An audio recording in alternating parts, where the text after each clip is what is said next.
What is up YouTube, and welcome to this Gotham Season 4 video. So this will all be about episode 3 of Gotham, which if you don't want any spoilers, then obviously please do click away and come back after the episode is aired, because I will be doing reviews for each episode. So if you're new to the channel, a like and a subscribe is super appreciated.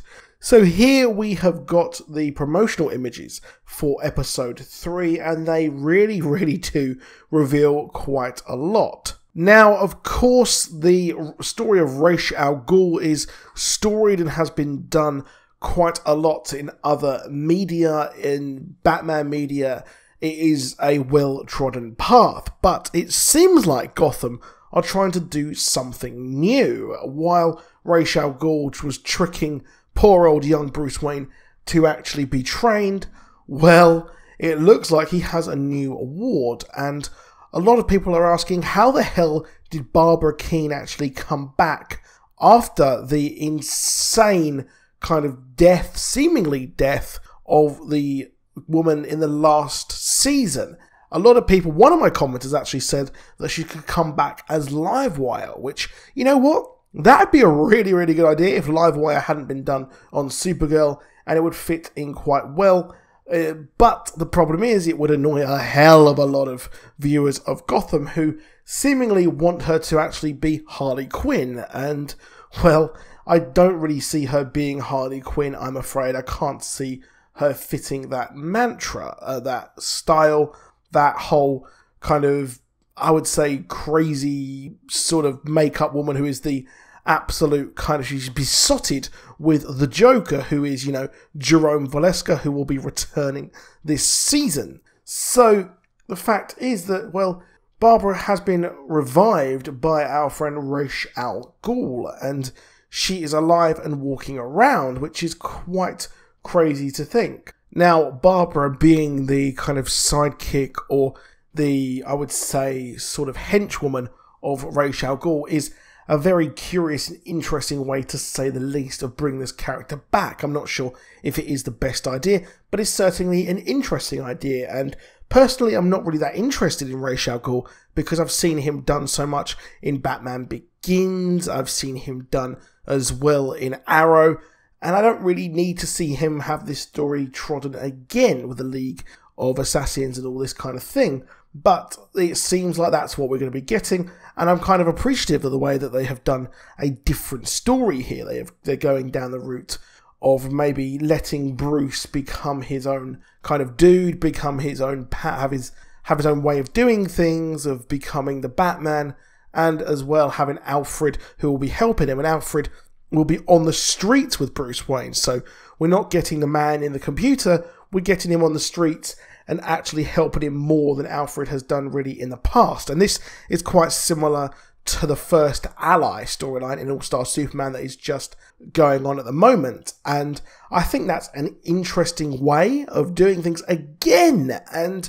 they're adapting all of the best parts of Batman, I think, and having him actually in this role of the guy in the streets would be quite cool. I quite like that. I like the Pertwee actor's role of Alfred. I like this badass Alfred, and it's exploring his days in the military, and he is a great kind of mentor for Bruce Wayne, of course, as well, especially when it comes to the kind of combat scenarios that he will be facing quite soon, to be honest.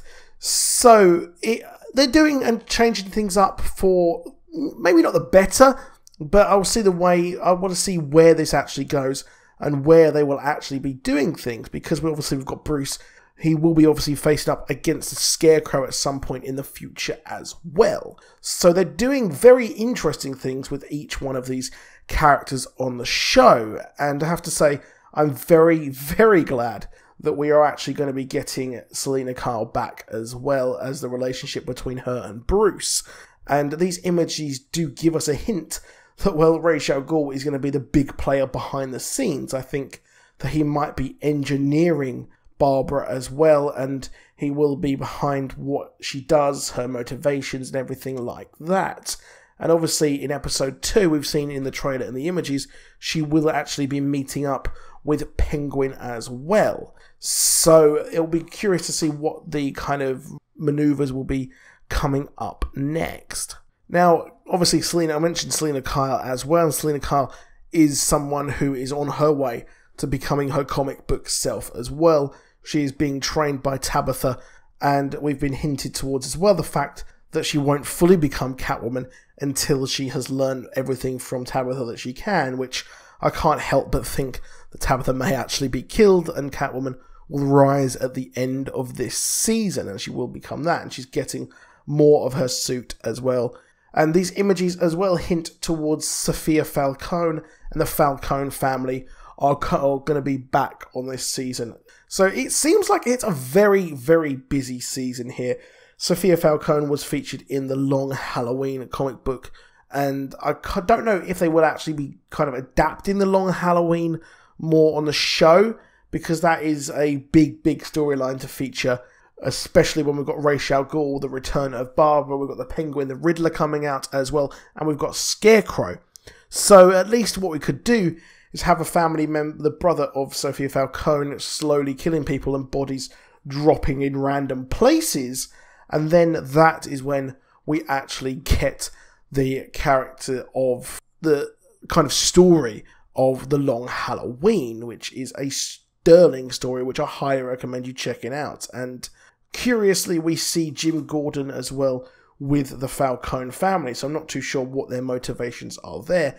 But the big thing to take away from this is the fact that Ra's al Ghul is dealing with Barbara. Why did he bring her back?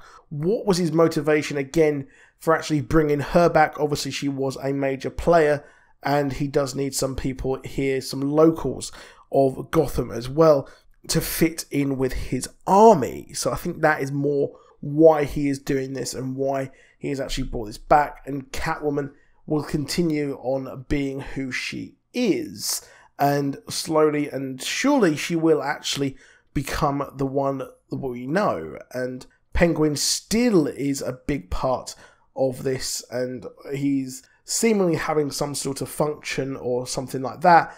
And I like the way that what we're doing here, it seemingly is the fact that we're going to be getting a Bruce Wayne, going to get you a guy who does both. So like I said in my review video, we never really see a Batman or Bruce Wayne and a Batman in equal measures, because it is a very interesting way of doing things, and having a good Batman or a good kind of Bruce Wayne, I think, is quite cool. And a lot of the media kind of focuses on one or the other, but here we're going to be having both in a very interesting and meaningful way. However, that is it for this video. Please drop a like, please subscribe, and I'll see you soon. Goodbye.